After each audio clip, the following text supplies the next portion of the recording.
India में सबसे ज्यादा कंट्रोवर्शियल टॉपिक्स में से एक है रिलीजियस कन्वर्जन एंड लव जिहाद का। आपने कई समय से देखा होगा कि न्यूज़पेपर में इस टॉपिक ने हमेशा ही हेडलाइंस बनाकर रखी हुई है, पर मामले इतने खराब हो चुके हैं कि अब सीधे सुप्रीम कोर्ट के दरवाजे तक आ गए हैं, वो भी सीजेआई बीआर गवाई के सामने। उत्तर प्रदेश से लेकर गुजरात, मध्य प्रदेश से कर्नाटक तक स्टेट्स ने बनाए हैं अपने एंटी कन्वर्जन लॉज, जिनका नाम तो रखा गया है फ्रीडम ऑफ रिलीजन एक्ट, लेकिन इनके प्रोविजंस ने खड़ी कर दी है फ्रीडम पर ही बड़ी डिबेट। और अब सुप्रीम कोर्ट डिसाइड करेगा कि क्या ये लॉज सच में सोसाइटी को प्रोटेक्ट करते हैं या फिर ये फंडामेंटल राइट्स को क्रश कर रहे हैं। मिनिमम 20 साल की जेल, life imprisonment, third party complaints, ये सब सुनकर लगता है कि ये सिर्फ कानून नहीं बल्कि एक पॉलिटिकल एंड सोशल बैटलफील्ड है। अगला फैसला तय करेगा इंडिया में love and faith personal choice है या फिर स्टेट के कंट्रोल में। तो क्या डिसाइड किया है सुप्रीम कोर्ट में सीजेआई बीआर गवाई ने? चलिए इस वीडियो में देखते हैं। अब पहले तो केस के बैकग्राउंड को समझते हैं। कुछ साल पहले से ही कई स्टेट्स ने अपने अपने फ्रीडम ऑफ रिलीजन एक्ट्स पास किए हैं। नाम तो बहुत स्वीट लगता है, फ्रीडम ऑफ रिलीजन,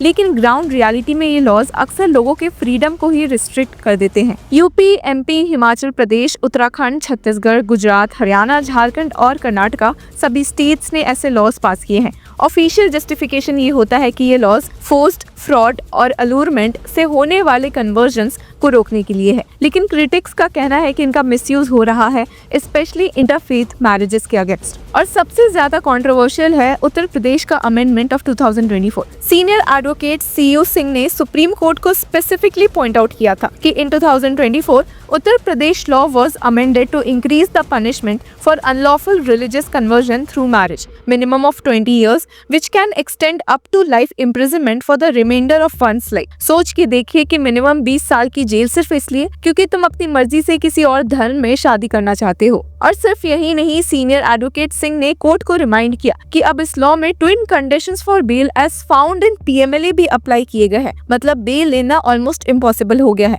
और icing on the cake, third parties भी कंप्लेन कर सकते हैं, मतलब अगर तुम्हारी इंटरफेथ शादी है तो किसी भी आउटसाइडर को हक है तुम्हारे खिलाफ केस फाइल करने का। सीनियर एडवोकेट सिंह ने बेंच के सामने ये भी बोला कि huge amounts of harassment are faced by people in interfaith marriages, in normal observance, in church etcetera by vigilante mobs. उन्होंने एप्लीकेशन फाइल किया है कि जब तक केस का फाइनल डिसीजन ना है तब तक इन लॉज को स्टे कर दिया जाए। अब उनके अलावा एडवोकेट वृंदा ग्रोवर भी अपीयर हुई on behalf of the national federation of Indian women. उन्होंने बोला कि विमेन और माइनॉरिटीज पर इसका डिस्प्रोपोर्शनेट इम्पैक्ट हो रहा है और ये पहली बार नहीं है कि कोर्ट्स ने इंटरवेन किया है। 2021 में गुजरात हाईकोर्ट ने अपने स्टेट के रिलीजियस कन्वर्जन लॉज के कुछ प्रोविजंस को स्टे कर दिया था। मध्य प्रदेश हाईकोर्ट ने भी सिमिलर स्टे पास किया था, लेकिन अब दोनों स्टेट्स ने सुप्रीम कोर्ट अप्रोच किया है against those interim orders. Even ये डिबेट 2020 से चल रही है।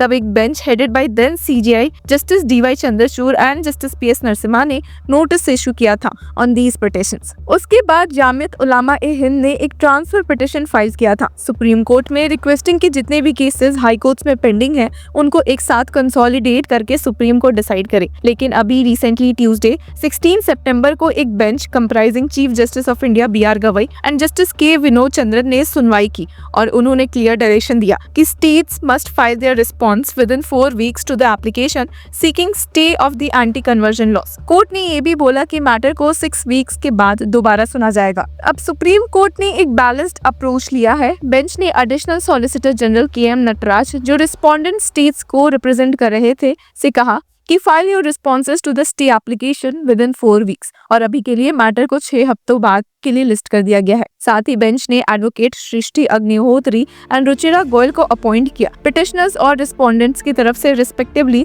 ताकि सारे कंपाइलेशंस और रिकॉर्ड्स प्रिपेयर हो सके। और एक इम्पोर्टेंट ऑर्डर था, कोर्ट ने एडवोकेट अश्विनी उपाध्याय की पीआईएल को डीटैग कर दिया। उस पीआईएल का डिमांड था कि एक pan India law be enacted to criminalise conversion through coercion and deceit. Bench ने क्लियर किया कि अभी फोकस सिर्फ स्टेट लॉज की वैलिडिटी पर होगा, ना कि किसी न्यू सेंट्रल लॉ के डिमांड पर। अब ये मैटर इतना बड़ा है कि मल्टीपल सीनियर एडवोकेट्स अपीयर हुए। इंदिरा जयसिंह, संजय हेगड़े, एमआर शमशाद, संजय पारिक और भी कई नाम। सभी ने एक ही बात एम्फसाइज की कि ये laws fundamental rights of freedom of religion को इन्फ्रिंज करते हैं। और आप खुद सोचिए, एक तरफ है कॉन्स्टिट्यूशन का आर्टिकल 25 जो क्लियरली बोलता है कि all person are equally entitled to freedom of conscience and the right freely to profess, practice and propagate religion. दूसरी तरफ है स्टेट्स जो कहते हैं कि उनका ड्यूटी है to prevent conversions through force, fraud और अलूरमेंट। प्रॉब्लम तब आती है जब स्टेट डिसाइड करता है कि कौन सा कन्वर्जन वॉलंटरी है और कौन सा कोअर्सिव। फॉर इंस्टेंस, एक हिंदू लड़की अगर मुस्लिम लड़के से शादी करके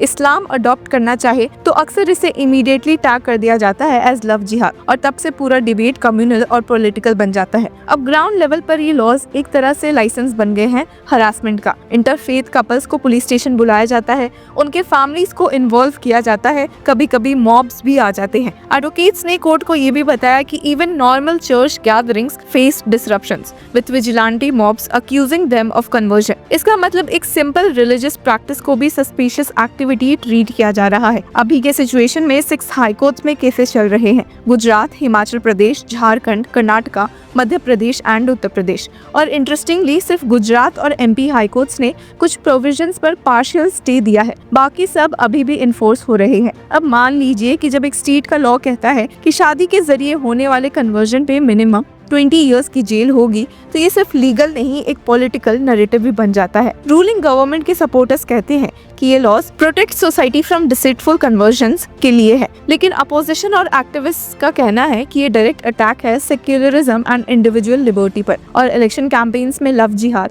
एक मेजर टॉकिंग पॉइंट बन गया है। तो ये मैटर सिर्फ कोर्ट रूम तक सीमित नहीं है, इसका रेजोनेंस ग्राउंड पर और पॉलिटिक्स में भी है। सुप्रीम कोर्ट का अगला स्टेप क्रूशियल है, क्योंकि ये डिसाइड करेगा कि फ्रीडम ऑफ रिलीजन का स्कोप कितना है। अगर सुप्रीम कोर्ट इन लॉज को अनकॉन्स्टिट्यूशनल डिक्लेयर करता है तो माइनॉरिटीज और इंटरफेथ कपल्स के लिए एक ह्यूज रिलीफ होगा। ये एक रीअश्योरेंस होगा कि कॉन्स्टिट्यूशन उनके साथ खड़ा है। लेकिन अगर सुप्रीम कोर्ट ने स्टेट्स के फेवर में अपहोल्ड कर दिया तो इसका मतलब होगा कि इंडिया में रिलीजियस फ्रीडम का इंटरप्रिटेशन बहुत नैरो हो जाएगा और स्टेट्स को ज्यादा पावर मिल जाएगी इंटरफेयर करने की इन पर्सनल चॉइसेस। अब ये केस एक सिंपल लीगल टेक्निकलिटी नहीं है, ये एक एग्जिस्टेंशियल क्वेश्चन है हर सिटीजन के लिए। क्या मुझे अपना धर्म चूज करने का हक है? क्या मुझे अपनी मर्जी से शादी करने का हक है? और क्या मुझे अपनी फेथ प्रैक्टिस करने का है हक बिना किसी फियर के? सुप्रीम कोर्ट के अगले डिसीजन से डिसाइड होगा कि हमारा फ्रीडम ऑफ रिलीजन एक सच में लिविंग राइट है या सिर्फ एक थियोरेटिकल प्रॉमिस जो पेपर पे ही कन्फाइंड है। और अब सबकी नजर सुप्रीम कोर्ट के ऊपर है, क्योंकि ये फैसला तय करेगा कि इंडिया अपने सिटीजन्स के फंडामेंटल राइट्स को कितना सीरियसली लेता है। तो व्यूअर्स, आपकी क्या राय है हमें कमेंट सेक्शन में जरूर बताएं, और तब तक के लिए कीप फॉलोइंग लॉ चक्रा।